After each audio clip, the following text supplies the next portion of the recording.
नमस्कार, मेरा नाम ज्ञानेश्वर है और आप देख रहे हैं लाइव सिटीज। देखिए, यह तो आपको पता ही है, बिहार सरकार फैसला कर चुकी है कि बिहार में जातियों की गिनती करेंगे। जाति जनगणना होगी और सिर्फ जातियां ही नहीं गिनी जाएगी, जातियों के साथ उपजातियां भी गिनी जाएगी। मतलब किस जाति में कौन सी उपजाति और उनकी जनसंख्या क्या। अब सरकार कह रही है कि इसका फायदा निकालने में 500 करोड़ रुपए का निवेश किया जा रहा है जातियों की गिनती में बिहार जैसे गरीब प्रदेश में। बहरहाल सरकार का फैसला है, सरकार अपनी चाल चलेगी। तो हम वीडियोज में कल से ही कर रहे हैं, आपको बता रहे हैं कि जातियों की गिनती तो होगी ही, लेकिन इसके पहले बिहार में जो प्रमुख जातियां हैं उनकी राजनीतिक ताकत कितनी रही है या कितनी है। देखिए, हमने पहले के वीडियो में, यदि आपने नहीं देखा है तो लाइव सिटीज में सर्च कीजिए। हमने बताया है यादवों की स्थिति के बारे में, हमने बताया है भूमियारों की स्थिति के बारे में, हमने बताया है वैश्य की स्थिति के बारे में, हमने बताया है राजपूतों की स्थिति के बारे में। तो इस वीडियो में हम चर्चा करने जा रहे हैं बिहार के ब्राह्मणों की मौजूदा राजनीतिक ताकत की। उनकी ताकत क्या रह गई है और जब जातियों की गिनती होगी तो वे कहां टिकेंगे। क्या उनका प्रतिनिधित्व बढ़ेगा, क्या उनकी जनसंख्या अधिक दिखेगी। देखिए, इसके पहले जब 2022 में फिर से बिहार में जातीय जनगणना हो रही है, इसके पहले 1931 में मतलब आजादी के पहले ब्रिटिश हुकूमत के दौरान जाति की गिनती की गई थी और तब बिहार उड़ीसा एक राज्य था, झारखंड भी शामिल था।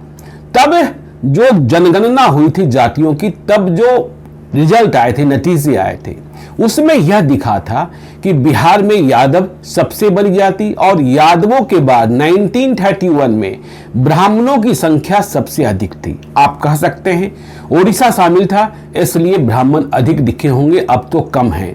लेकिन ब्राह्मणों को भरोसा है कि जब जाति की गिनती कराएंगे नीतीश कुमार, फरवरी 2023 तक गिनती पूरी होनी है तो ब्राह्मणों की राजनीतिक ताकत बढ़ेगी। बहरहाल आपको हम यह बताएं कि हैं कहां आज की तारीख में ब्राह्मण।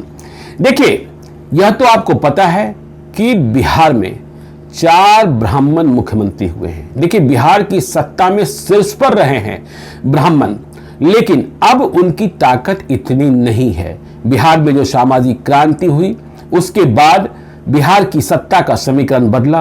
केदार पांडे, बिंदेश्वरी दुबे, जगन्नाथ मिश्र, भागवत झा आजाद जैसे दिग्गज जाति से ब्राह्मण, उन्होंने बिहार को लीड किया है, बिहार के मुख्यमंत्री रहे।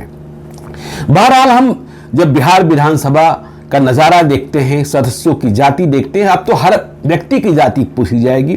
तो देखिए, बिहार विधानसभा में कुल विधायकों की संख्या है 243 और यदि हम 2015 के बिहार विधानसभा चुनाव के नतीजों को देखते हैं तो 11 ब्राह्मण विधायक चुनाव जीतकर बिहार विधानसभा पहुंचे थे और 2020 में 12 हो गए, मतलब 1 की वृद्धि हुई।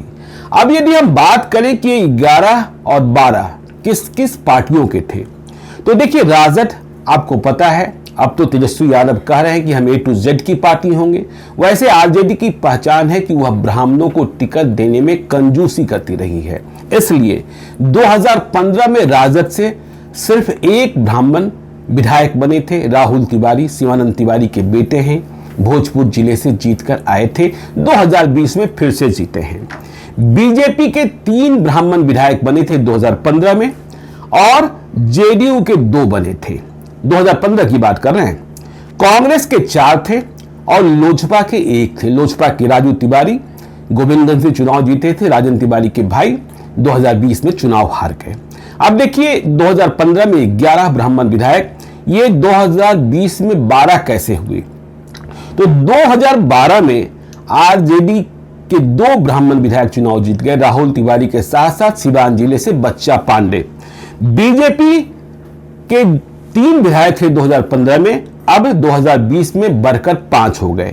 जदयू नफा नुकसान नहीं, यहां 2 विधायक 2015 में भी थे, 2 विधायक ब्राह्मण 2020 में भी। कांग्रेस के 4 विधायक थे 2015 में, घटकर 2020 में 3 हो गए।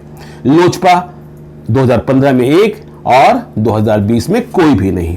देखिए, यदि हम बात करें बिहार के ब्राह्मणों की तो हमने आपको जैसा बताया कि अब सिर्फ जातियां ही नहीं गिनी जाएगी, उपजातियां भी गिनी जाएगी। वैसे भी ब्राह्मण के भीतर बिहार में बहुत तरह की उपजातियां हैं। अब देखिए, बिहार में ब्राह्मण की जो राजनीति है, बिहार में ब्राह्मण की जो सत्ता कभी रही भी, तो सत्ता की हिस्सेदारी और ब्राह्मण में आपसी, यह आपसी आप कह सकते हैं कि हम इनके नहीं, हम उनके नहीं। जैसे बिहार की राजनीति में मैथिल ब्राह्मण, गैर मैथिल ब्राह्मण, यह भी एक धुरी है, यह सच है, इसे हमको और आपको मानना होगा। अब देखिए, हम गैर मैथिल ब्राह्मण की बात करते हैं तो सबसे अधिक कानिकुब्ज ब्राह्मण, और भी कई उपजातियां हैं ब्राह्मणों में, शरीपारियन हैं, सकलदीपी हैं, श्रोत्रिय हैं, इनका अलग अलग प्रभाव क्षेत्र है। लेकिन गैर मैथिल ब्राह्मणों में सबसे बड़े कानिकुब्ज हैं। आपको यदि हम मुख्यमंत्री की बात करें, जो 4 मुख्यमंत्री बने थे, तो उसमें आप देखेंगे कि 2 गैर मैथिल थे और 2 मैथिल थे। केदार पांडे और बिंदेश्वरी दुबे गैर मैथिल थे, जगन्नाथ मिश्रा और भागवत झा आजाद मैथिल थे। तो अब हम बात करते हैं कि नीतीश कुमार की सत्ता में इनकी हिस्सेदारी कितनी है मौजूदा में, मतलब 2022 में। तो देखिए, जैसा मैंने बताया कि 2020 में 12 ब्राह्मण विधायक चुनाव जीत कर आए और 3 मंत्री बने। लेकिन याद रखिएगा, जो नीतीश कुमार की कैबिनेट में 3 मंत्री हैं, उनमें बिहार विधानसभा के सदस्य एक ही हैं, मतलब ब्राह्मण की हम बात कर रहे हैं। 3 कौन कौन हैं? मंगल पांडे, संजय कुमार झा। मंगल पांडे बीजेपी से, संजय कुमार झा जेडीयू से। ये दोनों चुनाव जीतकर बिहार विधानसभा में नहीं पहुंचे थे, ये बिहार विधान परिषद के सदस्य हैं और इन्हें मंत्री बनाया गया। जीते हुए विधायक, एक ही ब्राह्मण विधायक नीतीश कुमार की सरकार में कैबिनेट मिनिस्टर बने, जिनका नाम है आलोक रंजन झा। ये बीजेपी के हैं और सहरसा से चुनाव जीते थे। तो देखिए, 12 ब्राह्मण विधायक, 3 मंत्री। यदि हम दूसरी जातियों से तुलना करें तो हमने आपको बताया था कि यादव सबसे अधिक संख्या में जीते हुए विधायक हैं, उनकी संख्या 52 है, 52 है, और उनके 2 मंत्री बिहार की सरकार में शामिल हैं। यादवों में विजेंद्र प्रसाद यादव और राम सूरत राय। तो ये यादवों की संख्या। भूमियार 21 विधायक हैं 2020 में, इनके भी 2 मंत्री हैं, विजय कुमार चौधरी और जीवेश मिश्रा। राजपूत जाति के 28 विधायक हैं और उनके 5 मंत्री हैं।